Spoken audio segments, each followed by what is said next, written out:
Welcome to the Modern Athenas podcast with Sonia and Debbie, where we discuss how regular women became Athenas in their own time by working hard, persevering through the challenges in their lives, and contributing to a better world. This is podcast 30. On the past 29 podcasts, we have met so many remarkable women, including the women at Langley and JPL, who pushed through barriers and helped us get to space. Harriet Tubman, who was responsible for the freedom of so many slaves. Gertrude Bell, who helped shape modern-day Iraq. Ellen Sachs, who bravely told the story of her battle with schizophrenia. Kamala Siddiqui, who single-handedly kept her family and community together under the Taliban's oppressive regime. And Irena Sendler, whose secret network saved the lives of 2,500 Jewish children in World War II. As we reflect on the achievements of these women, we see that their perseverance, dedication to their mission, and focus on the people who relied on them tie all of them together and to the spirit of Athena. We hope that their stories have inspired you. As we move forward in Season 2, we will continue to meet many of these extraordinary women and discuss their accomplishments. But we will also meet many more women like Sarah Armstrong, Christy Orser, and Allie Thomes. Women like you and me. Women who live in our communities, who we could run into as we stop into Starbucks in the morning to grab our latte. Women who we could bump into at a PTA meeting or at the gym. Women who are extraordinary because they let their own light shine bright.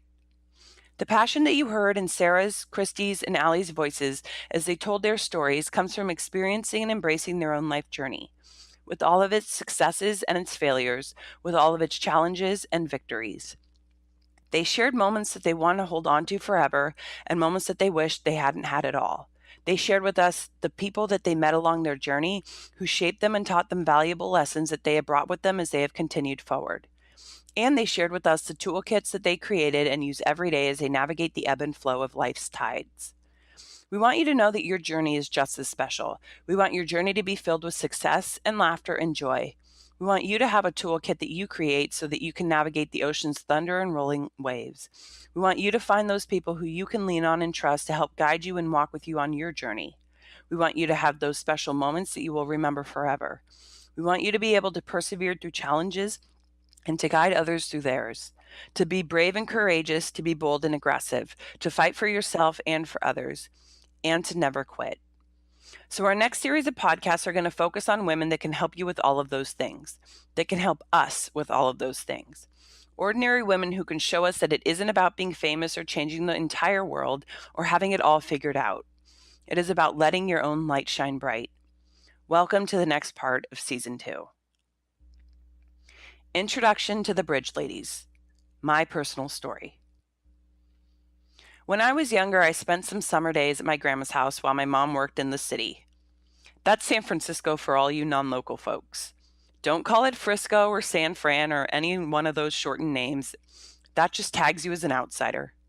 Those summer days were spent getting into all kinds of mischief, but not the normal kind. I mean, after all, it was grandma's house. And at grandma's house, there was a level of decorum that had to be observed, especially on Wednesdays, because Wednesday was Bridge Day. If it wasn't her turn to host, Grandma would pack her sandwich and be off for the day. If it was her turn to host, the Bridge Ladies came over. She would start getting everything ready on Tuesday. It was a theater production, really. The tables and chairs went up in the living room, the special decks of cards came out, the special snack bowls, the paper to keep score, the pens and the pencils. It was also orderly. And then when the ladies arrived, my sister and I were banished. It was bridge. There were to be no interruptions. But as my sister and I got older, we stopped going to my grandma's house on those summer days. But bridge never left my life. My mom and grandma taught us the game, and we used to play together on Saturday or Sunday mornings when we visited my grandma. Usually my mom and I partnered, and my sister and my grandma partnered. And we broke every rule in the book. Mostly because my mom never ever got a good hand, so she and I just cheated a lot. Because there is something about the women in my family you have to know. If we ever play a game, we play to win at all costs. You could call us competitive, but I'm not even sure that that describes it accurately. I mean, we're playing a family game and we're cheating to win. So I'm not sure what adequately describes that. But my mom's and my technique, it drove my grandma crazy.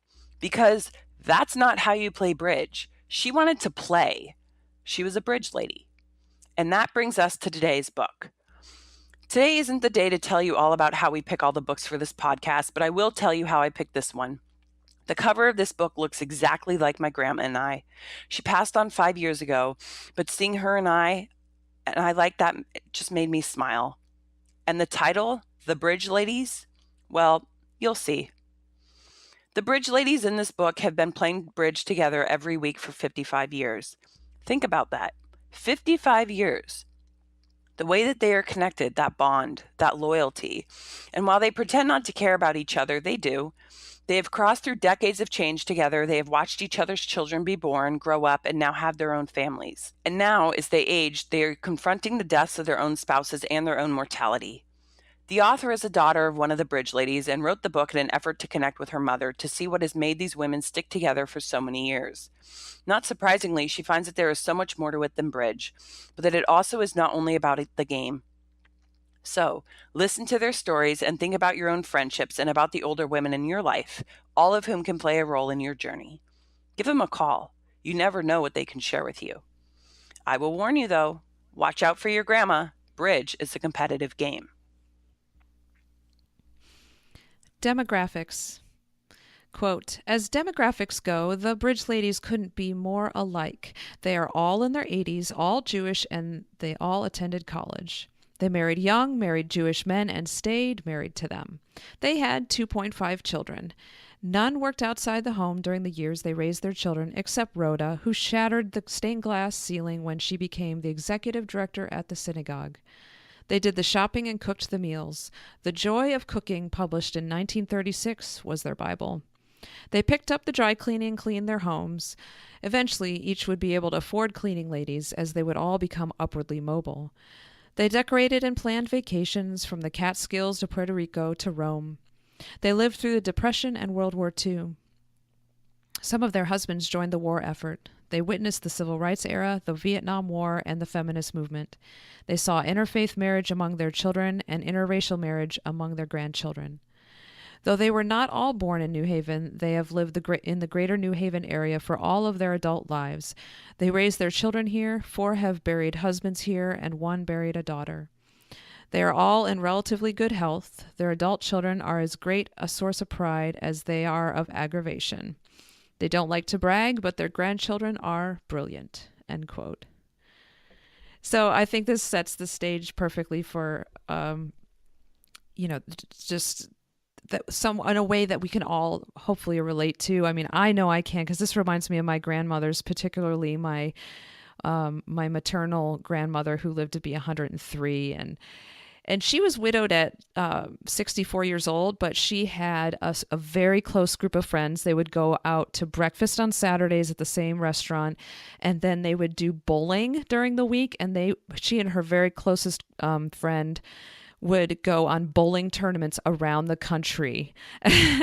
And so I just imagine this, this sisterhood that was created but I will say the game that they played and that I learned to play from my grandma was Scrabble. Oh, that's awesome. Yeah, it's interesting because, I was talking about my grandma up above, but I don't know. I don't know if it's generational, but they seem to have these really tight-knit relationships. And I know that, women have them today, but I think it's different today. I think that maybe it's social media, and so we live our lives more on this sort of superficial back and forth. These women seem to just share more intimate relationships with each other. And, I was reading this and I was thinking, just like you, Sonia, it's like, oh, this reminds me of my grandma.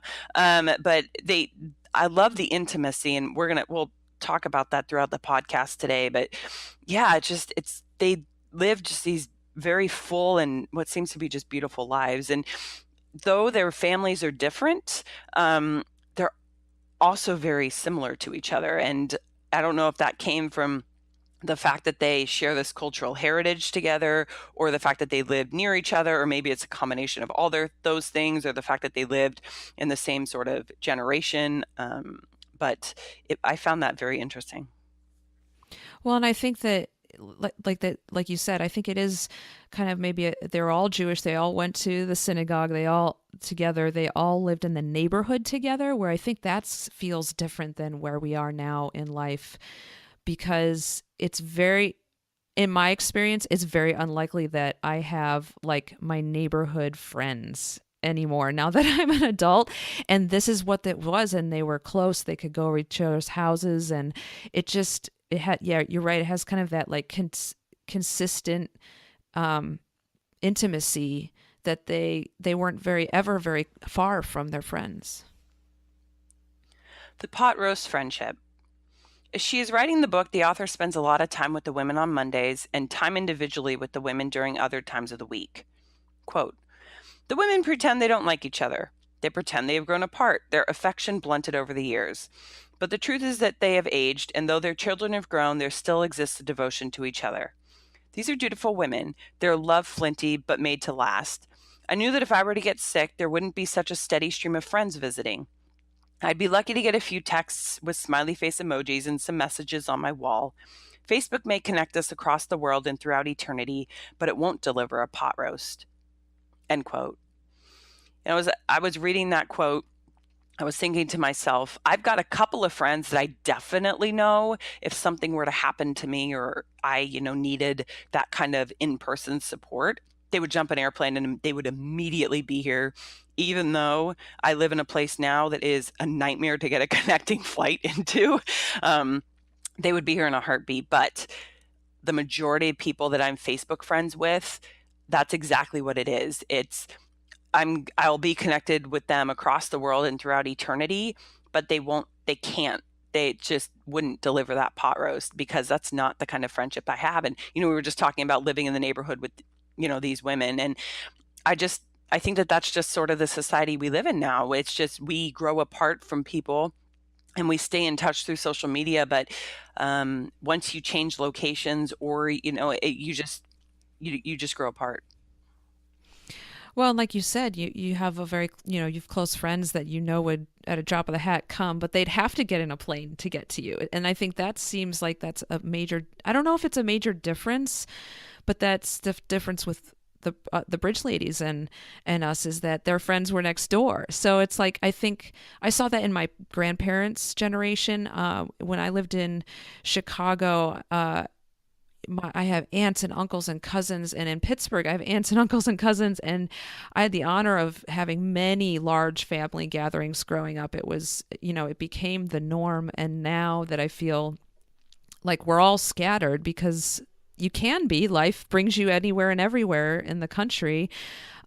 It's different. It's just a different feel, and I kind of am envious of the opportunity that these ladies had to just be close to each other, even though, you can see how they what do they call it? The affection was blunted over the years. They got so used to it because that's the way life was. Yeah. And, growing up on my maternal side, there were 4 siblings, four children. My grandparents had 4 children, and they all lived very close to each other, until one of them moved down to Southern California. And then even they made a lot of effort to come up to Northern California. So we had all the cousins, there were 10 grandchildren, and 8 of us grew up very close to each other and were near each other. And I mean, very close.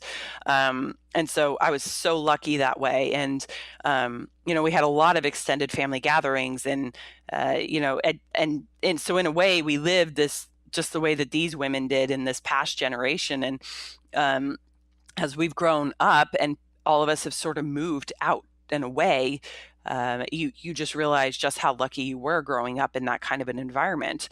And, I do think that, with friends, as everybody grows, and whether you made them in college and then everybody sort of disperses all over the globe or whatever. And, it is hard because you do have to hop on an airplane. And then, I think that you recreate that circle of friends wherever you move to. And then as you move on and they move on again, you disperse. And so it is difficult. The Bridge Club, logistics. There are 5 women in the bridge club, although only 4 can play at a time. The math is simple, really. They never want the show to stop. 5 means that when one can't make it, the game can continue. Betty, Bea, Jackie, Rhoda, and the author's mother, Roz. And every Monday for 55 years, they gather for lunch and then they play bridge. Back in the 1930s and 1940s, bridge was like HBO. 44% of American households had at least one bridge player. It is definitely generational, and its generation is dying. Unless someone from your grandparents' generation taught you the game, you may not even have heard of bridge. So, it's a card game. One square table, four people, two sets of partners, one deck of cards. The buy in for each week was $1. Quote, as the cards get shuffled and dealt, conversation generally comes to a stop. They aren't fanatical about keeping quiet, they're more social than serious player, but they abide to some unspoken agreement about just how much talking constitutes too much. Then they go around the table bidding. One heart, pass. One spade, pass. One no trump, three, no. I remember listening to this strange Morse code from my childhood. This absorption may be the most intoxicating thing about bridge. When you are playing, you can't think about anything else. Bridge brings out the best and worst in a person. How competitive you are, how generous, how petty, and how kind. A person's sense of decorum or lack thereof is immediately on display. How patient you are or how easily annoyed. How much of a show-off or how cool. Your essential self comes out when you are challenged, when your partner makes a costly mistake, when you go down or are victorious. A friend's mother and longtime bridge player called it the revelation of self. This game, I think, is intimate. You can't be anything but yourself. End quote. I could really see the value in like a pillar event like this, and because the social interaction just seemed to be so vital to these women's lives. I mean, they looked forward to every week, and they put great care into making sure that that time was protected, I imagine. And I bet the outcome of kind of the discipline of that gathering every week really brought the ladies through ups and downs, and it really was a steadfast presence in their lives. And whereas, the social network that we have now, most likely online and Facebook, I feel like it's more like of a reporting out mechanism rather than a really a deep rooted engagement. I don't know. What do you think? I totally agree. I mean, I think that like having this ability every week to have this social afternoon, I think that it's kind of an amazing thing. I think that, like you were saying, it's not just a discipline thing, but I think it's a really it's an opportunity to connect with other people. And I think that it keeps this friendship real, even though the author Betsy kind of questions, at the beginning, and we'll talk about it at the end, is this really a friendship or is this something different?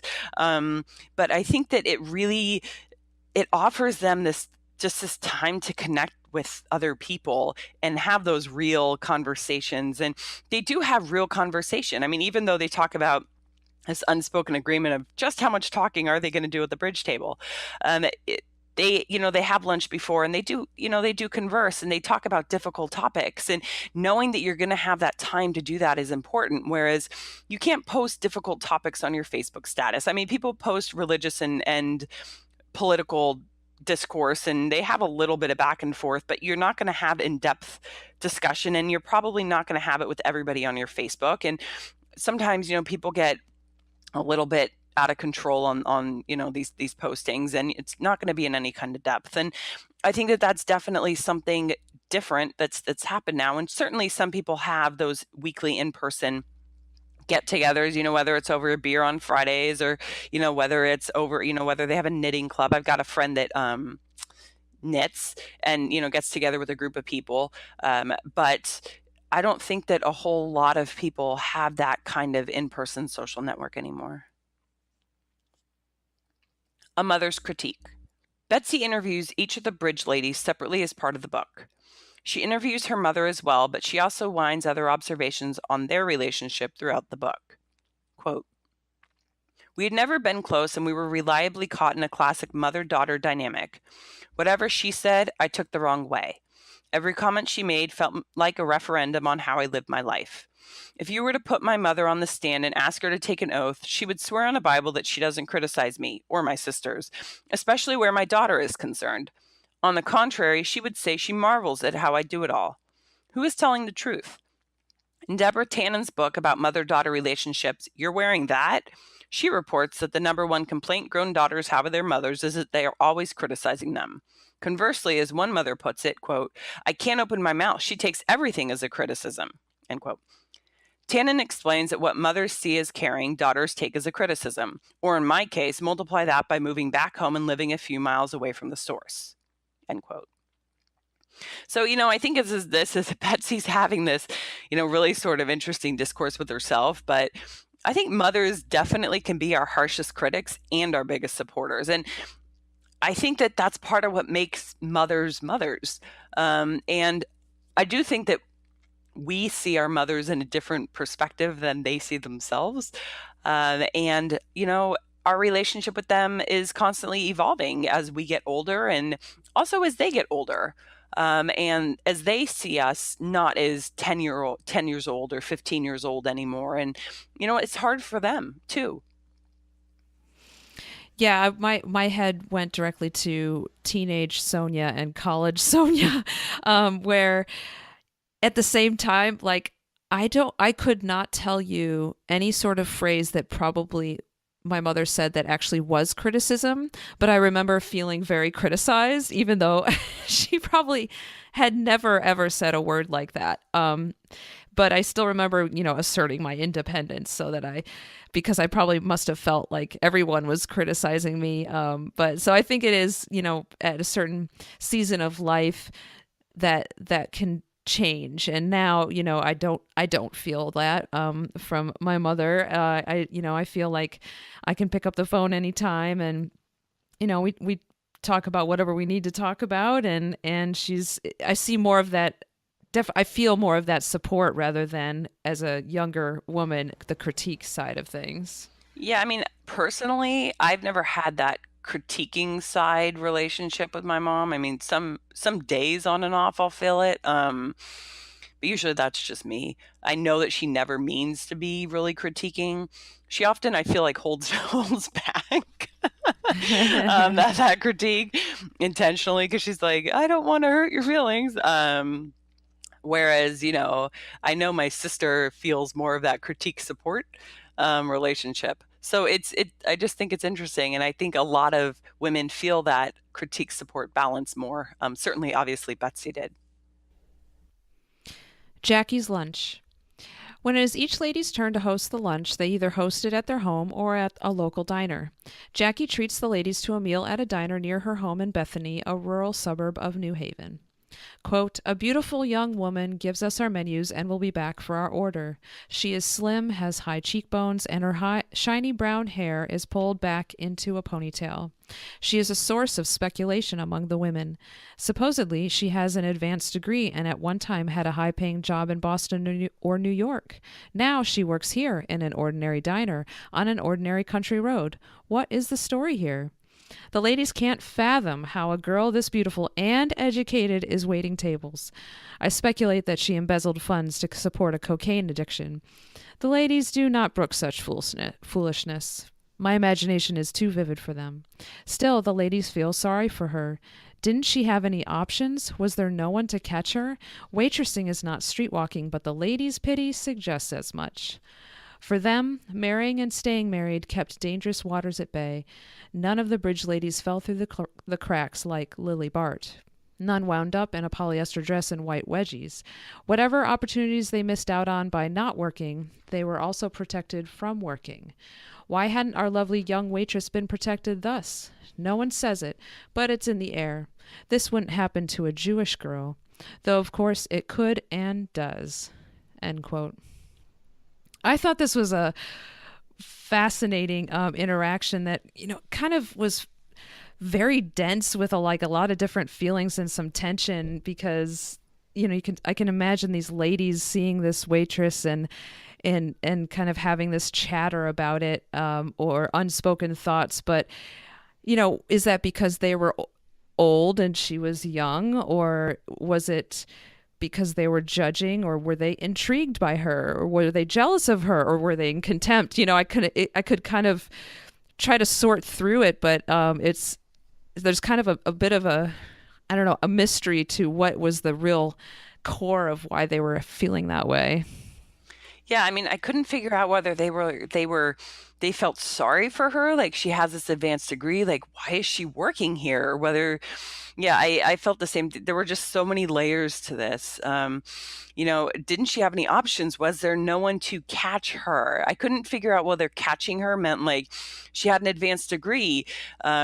Catch her as in like grab her and marry her, or catch her as in like a safety net. Um, I think they were literally puzzled how she possibly could end up waitressing, as if waitressing wasn't good enough. And just to tease all of our listeners out there, we're going to be talking about waitressing in another book coming up soon in another podcast. But um, it just, I think that they, in their generation, they think, Jewish girls, no, they're supposed to get married and live up to this different social status than waitressing is. And I just got this feeling that they couldn't, in their right minds, fathom that this was a possibility. And so it was just sort of this glimpse into their world almost. Choosing a husband. Betsy interviewed Jackie and talked with her about her husband Dick. Quote, I asked Jackie if she fell in love, or was it more that she could imagine seeing herself with Dick for the rest of her life? A little bit of both. Do you think women of your generation were more pragmatic choosing their husbands? I suppose. Why didn't the Bridge ladies feel that they had a choice? Ruth Bader Ginsburg is a contemporary of theirs. Nothing stopped her from pursuing her dreams of social justice all the way to the Supreme Court. The ladies marvel at her, but it ends there. They would not pursue careers. It wasn't in the cards. I vowed that I would always work and bring home my own paycheck. I craved the independence my mother forfeited. At least that's how I saw it growing up. Once a group of junior high friends were talking about what they wanted to be when we got older. All of us wanted careers, doctors, lawyers, writers, and artists. Only one girl said she wanted to get married and make babies. That's how she put it. Make babies. It sounded like a factory. It sounded like the 1950s. End quote. So I wonder, this feels like kind of a timeless debate as far as like career versus stay at home, or whatever term is used. I mean, and in a way, it kind of seems the path can be dictated for some by generation or necessity or culture, or, and sometimes it's a path chosen by others. But I think for me, I feel like it's important, as I've navigated like the career path and now trying to be a mom as well, that each of us has our own path that we're on. And I think this is also a risky conversation, because it's almost like the women at the diner judging the waitress. It's easy to see someone else's situation and maybe not feel like that you can relate to it, whether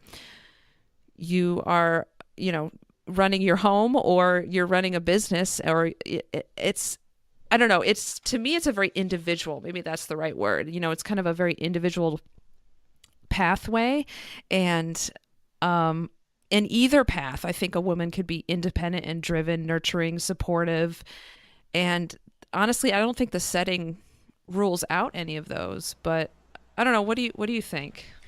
I think that this discussion always drives me crazy, because I just don't understand how you can possibly judge anybody for the decision that they make on this. I think that feminism is one of these things that, by its very definition, allows a woman to make any decision that she wants to make. And the only thing that I don't agree with is somebody else making the decision for the woman. So if you want to stay at home and have children, awesome. If you want to stay at home and have no children, awesome. If you want to go to work part-time and have children, great. If you want to work part-time and not have children, great. I mean, there's 100 combinations that you can have. It's whatever works for you. Yes, granted, generationally, there were very much stereotypes for women. We've talked about the women of JPL and Langley who broke those stereotypes. Even today, there are women who are breaking stereotypes. We talked with Sarah and Christy who both balanced, careers and, being parents. And Christy's got two very young children, so she's currently dealing with all the intricacies that go along with that. But I think that there's a lot of pressure on women today to both be parents and have these very high powered, intense, pressurized full-time jobs. And I think at the end of the day, women have to do what's best for them. And Betsy, the author, is talking a little bit about how the women of, and at least the daughters of these bridge ladies, wanted their quote independence. But I don't know, I feel like independence for everybody means something so different. I mean, what do you think about that? Yeah, I couldn't agree more. Like, I think that it's such a danger if we start, looking sideways and judging, oh, well, I can't believe she chose this or that. And it can even happen within the groups that we just kind of loosely defined, like working moms, whether they choose to have their children in daycare or not. Like, that's a choice, and everybody chooses what they feel is best for their child. And some families choose to work but still have their children's, the young children stay home either with a nanny, or they work out from the home, and so they're able to also be at home with the kids. Or so it's just so interesting. There's so many different ways that this can manifest itself. Maybe this, the judging factor. And I couldn't agree more that like you said, it's an independent decision. And we should celebrate each other's path and support them in that. Yeah, I also found it really interesting, Jackie talking about her husband Dick, and whether Jackie was in love with him when she married. Because I think a lot of people marry, or let me rephrase that, everybody I know married because they were in love. And I think generationally, back with my grandparents' generation, it wasn't just about love, it was about pragmatism. And those relationships seem to sustain longer than relationships that are solely based on love. And I think our generation marries a lot solely based on love. And I don't think one way or the other is wrong. It's just, I think it's it's interesting, because I think sometimes what happens is when you marry just based on love, you don't discuss a lot of the pragmatism that comes along with that. And I know, my marriage that failed, a lot of it was based upon the pragmatism. And so, I found that kind of an interesting thing to just kind of think about. Yeah, well, and it makes sense looking at my grandparents, my paternal grandparents.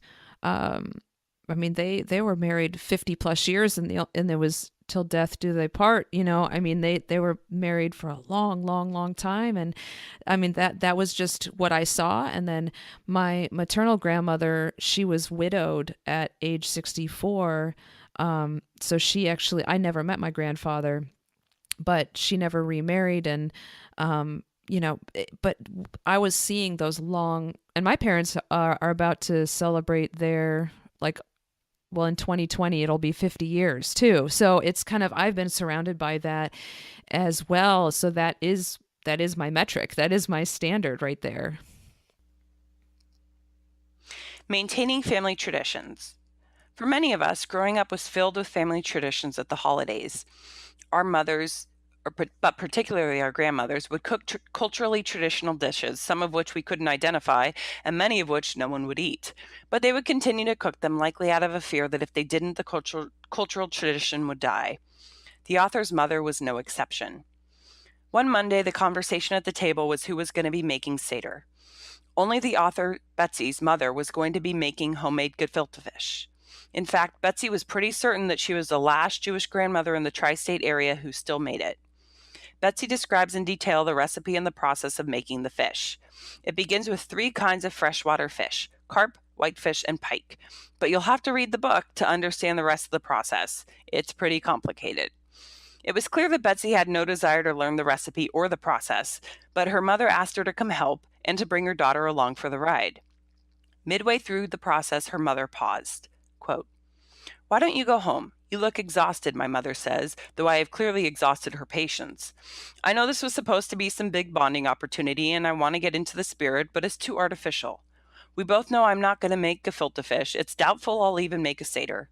A big part of why she goes to all this effort is so my daughter, half Jewish and half Catholic and not raised in either religion, will have an experience of Judaism.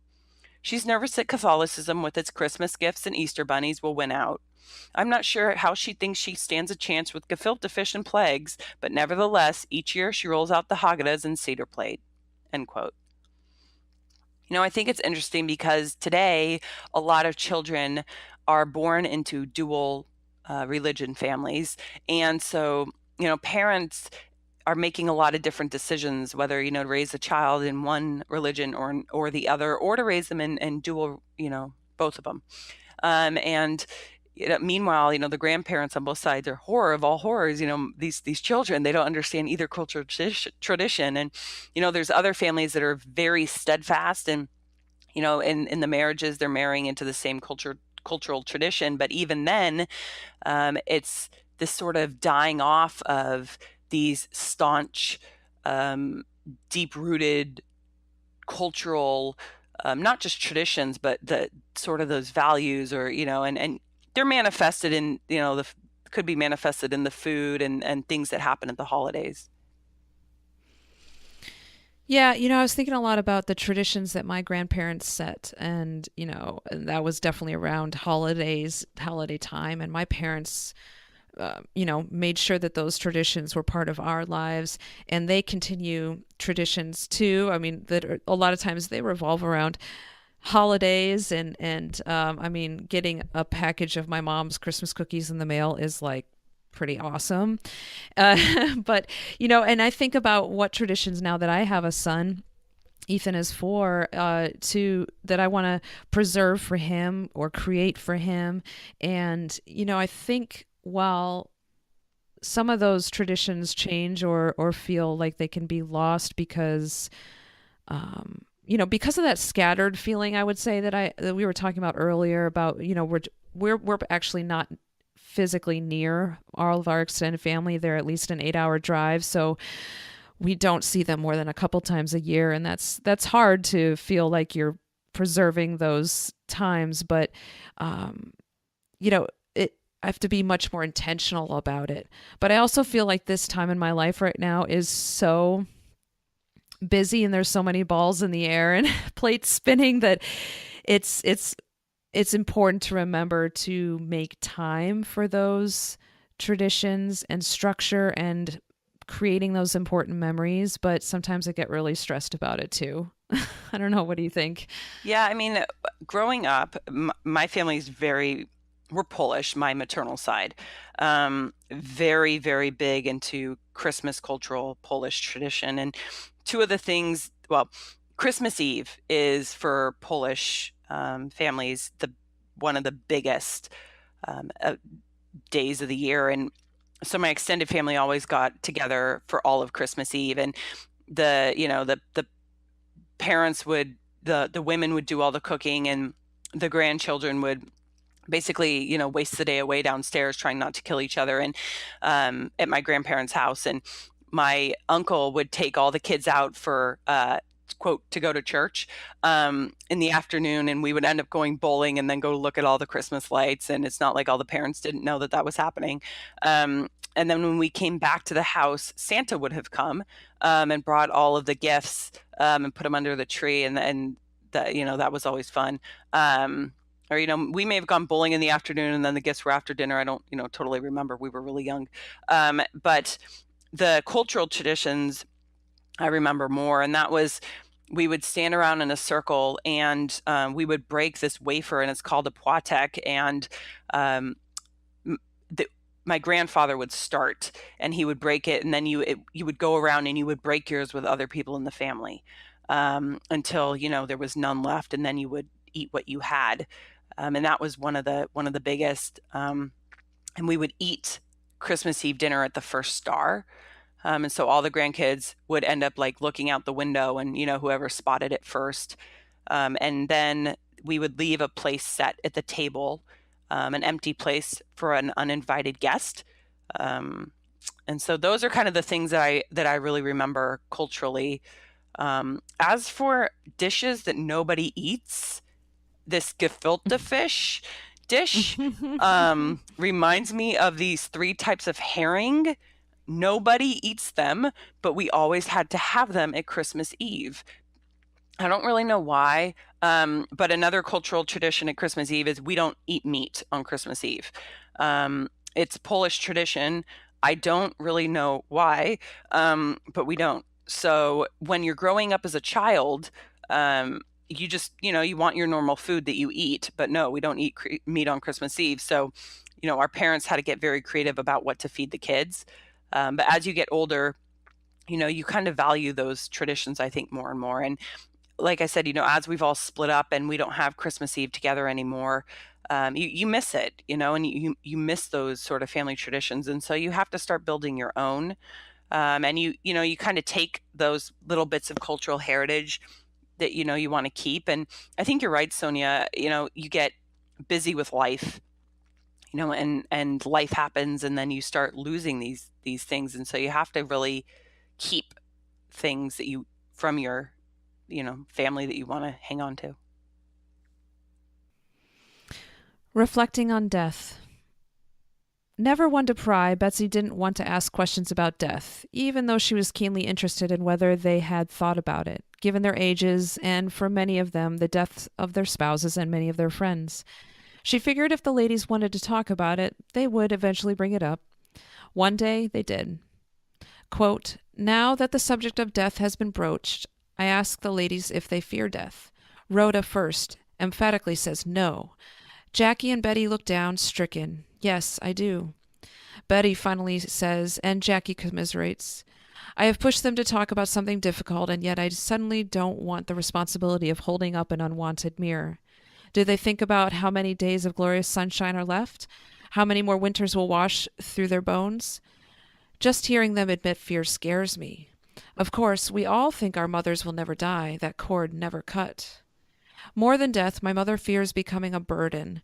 She's also concerned about the availability of a good manicurist and an electrologist in the nursing home, should it come to that.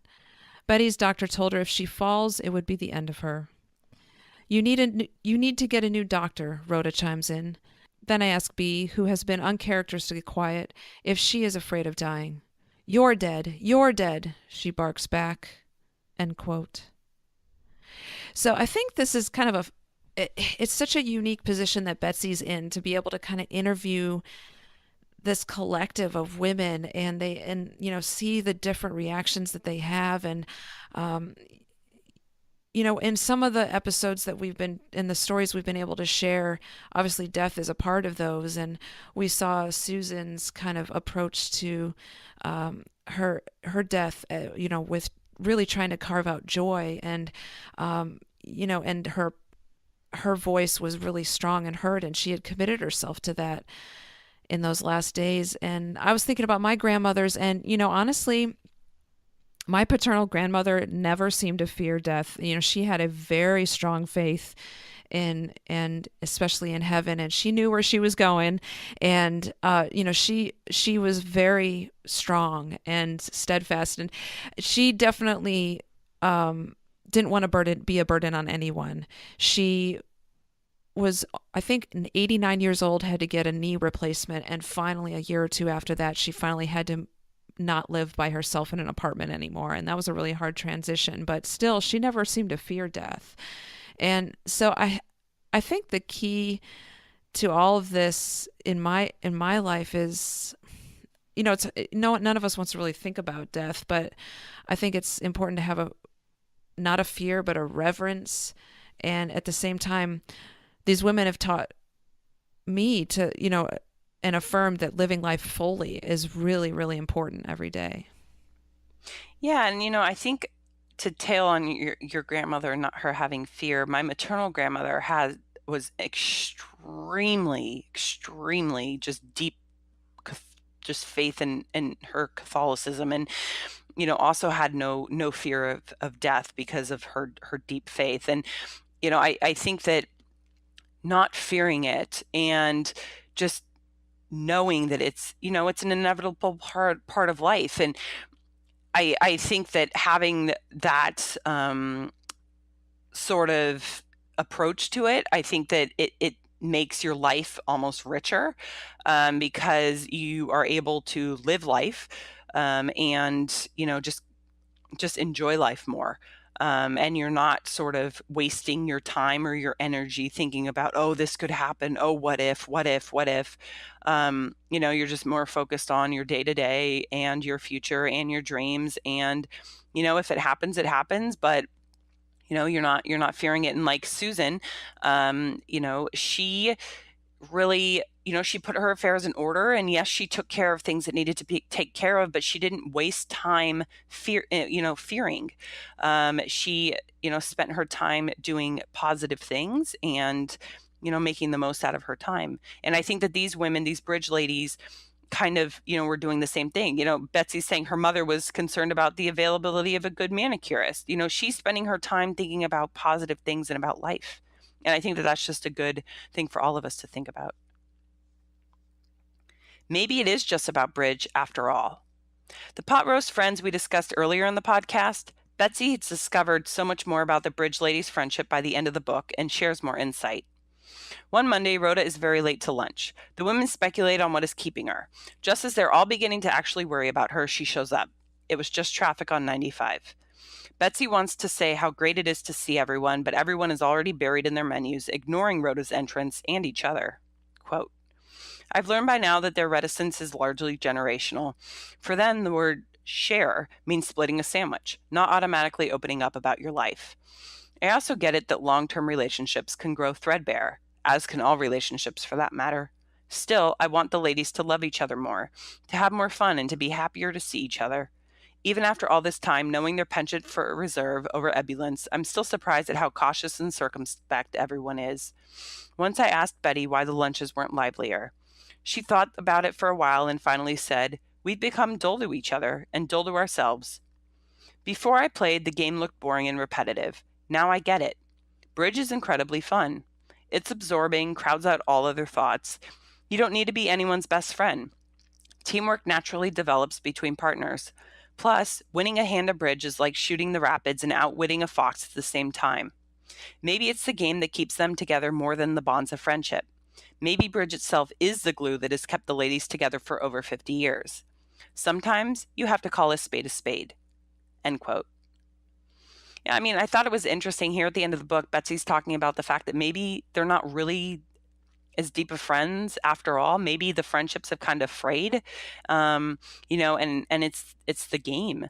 And so maybe it isn't something more than that. But I don't really agree with her. I think that maybe the reality is that their friendship is so deep that they don't need to have these sort of deep conversations with each other. It's been 55 years. I kind of think that their friendship is more that they're sisters and that they're family. They don't need to have, these deep convos. They can just sort of talk, hey, how's the weather? How's lunch? Because maybe they've talked themselves out. It's not that they're threadbare, it's just that they know each other so well. Yeah, I can imagine they're like very comfortable with each other, and it's probably comical at times to hear them kind of, spat at each other and everything. But they have lived life with each other, and maybe it's more that that bridge is kind of an expression of that friendship. But I think you're right. And in my life, in a way, for my family, music has been playing music together has been an expression and a connection that it has always been there. And maybe for some it's sports or it's art or even business, or game night. I think that it's okay that that becomes something that draws people together, because it can become an expression of and kind of kind of a stage for everybody to play out themselves. And like it said, bridge reveals the true self. I think that really important, that, and it's okay that something outside of ourselves really gives gives way to that connection. Yeah, I mean, we read that quote earlier about, and you just mentioned how bridge, you know, plays out that true self, and how they can, it shows who you really are. And maybe that is the way that they're expressing themselves to each other, sort of their raw selves to each other, um, rather than having those deep conversations over lunch. Maybe they're tired of having, it's been 55 years. Maybe they don't want to talk about their kids anymore. Maybe they've had every conversation they can possibly have with about their kids. And like, you were saying about music with your family or game night, or yeah, maybe, some families go hiking. Whatever it may be, that's their way of expressing love. The pot roast friend, maybe that's their way of expressing love. So I don't know. I think that they are just great friends. Well, and one last thought that I thinking about all this now is, if you've seen, let's say it plays out in a sitcom or something. Oh, the guys are going out for poker night, or, if or the knitting club, or scrapbooking, or whatever that is. In a way, don't downplay it. Don't be the naysayer, like, oh, that's just, why would you want to do that? I mean, this gives so much more depth to it, in a sense that, we each all have our individual ways, and it might look a lot different as to what that connecting point is, but I think it's really vital. And I completely agree. And I think that it's something for everybody to kind of walk away from as you're starting to move, on your journey. And as we're starting to go through this next series of podcasts this season, and really thinking about things to put in your toolkit, and, things that you want to really think about that are valuable to you. Maybe you haven't connected with a community like this, or maybe you want to, or maybe you are involved in a community like this. It's just something to really, kind of ponder, and maybe think about these ideas that this is your way of expressing yourself. Here are some final thoughts on today's episode. Facebook, Instagram, Twitter, FaceTime, Skype. Our screens are the way that we communicate with each other and with the world. They have become the center of our lives. We connect through a screen so often that we forget what it is like to connect with each other face to face. There's nothing wrong with using a screen when there is no alternative, when it bridges the divide of thousands or tens of thousands of miles. But that's not what most of us use the screens for. We're using them instead of an in-person gathering and interaction. The like button and the comment section have replaced pot roast friendships and Monday bridge. We look at the screen when we first wake up in the morning and right before we go to bed at night. If we were to count the number of times that we look at the screen during the day, it would number in the dozens, at least. For some of us, we are so adept at using our thumbs to type that when we don't use them for hours at a time, we start to get a little twitchy. By using our screens and not having those in-person friendships, those in-person gatherings, and those in-person interactions, we're missing something. We are missing that laughter and those hugs. We are missing seeing that sunset on the beach and screaming together during that horror movie. We are missing sharing that little piece of pie at the diner and discussing that cute waiter or waitress. We are missing talking about our families and our friends. We are missing it all. Betsy may never have figured out why the bridge ladies still played Monday bridge together after 55 years, but I think I figured it out. There is something precious, something sacred about getting together with a group of women every week. It is a time to share in each other's happiness, joy, love, and laughter. It is also a time to share in each other's sorrow, sadness, and grief. It is a time to share in each other's victories and sometimes in each other's defeats. It is a time to bask together in the light and to sometimes walk with each other through the darkness. It is not about the trump or the points or the bidding, and it is not about who is hosting lunch. It is simply about doing everything together, as a group, as a club, and as a sisterhood. So get out from behind your screen and find your bridge ladies, find your sisterhood, and experience that light, that laughter, that joy, and that happiness. And I think that's all we have for today. You can also interact with us, follow us, and learn about upcoming episodes on our website at modernathenas.com, on our Facebook page under Modern Athenas, our Twitter at Modern Athenas, and our Instagram at the Modern Athenas Podcast. We'd also appreciate if you'd support our podcast by leaving us a review on iTunes or Stitcher and subscribing to the podcast. In our next podcast, we'll be discussing the book Little Chapel on the River by Gwendolyn Bounds. As we leave you today, we want to remind you to never forget that each of you, like all the modern Athenas we have discussed on our podcasts, has the power and capacity to be a change maker in your world. Work hard, dream big, and reach for the stars.